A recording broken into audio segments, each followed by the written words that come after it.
Today we're going to talk about training re-envisioned. Here's the typical experience at a corporation. The new hire comes in, meets the corporate trainer, gets some training, and goes down and gets to work. At a certain point, there's some more training that has to happen, and this goes on this way throughout the person's work experience. The training department typically also provides some documentation. It's like a version of that content that's available for somebody to reach up and get if they need it. This is about as far as most companies go. But in reality, the documentation is typically incomplete, and what is there is very often out of date or incorrect. So what can we do to make this better? It starts with a layer of what we call work experience design. This could be a long conversation, but here are some examples of the kinds of things we have in mind. Instead of needing instructions for everything, we design things that only fit in a certain way, like the batteries on this drill. We see it in the difference between an old gas pump and a new one that makes sure you don't miss steps along the way. Here's a vintage dashboard that only shows you certain information compared to a modern one with all kinds of indicator lights that lets the driver know what's going on. And let's not forget about applications that have built-in safeguards to prevent us from making mistakes, or things that give us recommendations based on our prior activities. If we design these things into the work experience, we're going to have much less need for training in the first place. The next thing we want to do is make sure that our documentation is not only complete, but that it's closer to the users and easy to access on a mobile device or in context-sensitive ways.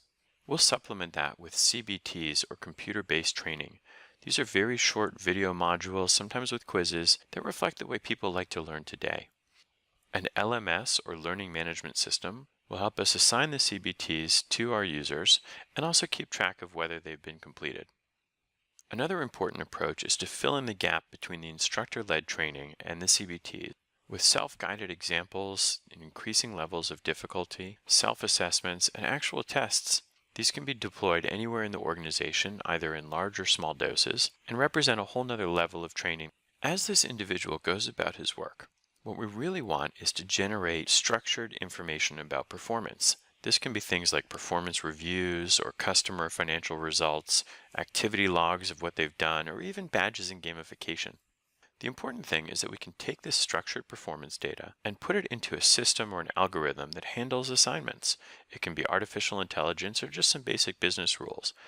Based on that person's individual performance, the system can assign training, self-guided work, CBTs, and so forth. It also opens the door to peer-to-peer learning. Maybe this person got good at topic A, but someone else needs help in that area, and at the same time, she can help him with something else. A system like this can unlock tremendous value in the peer organization by having people cross-train and mentor each other.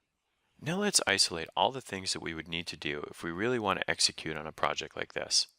For any department, what we'd want to know is, did we define the work, channel expertise with work experience design? Have we created training and documentation, self-guided and practical exercises? Are we using an LMS?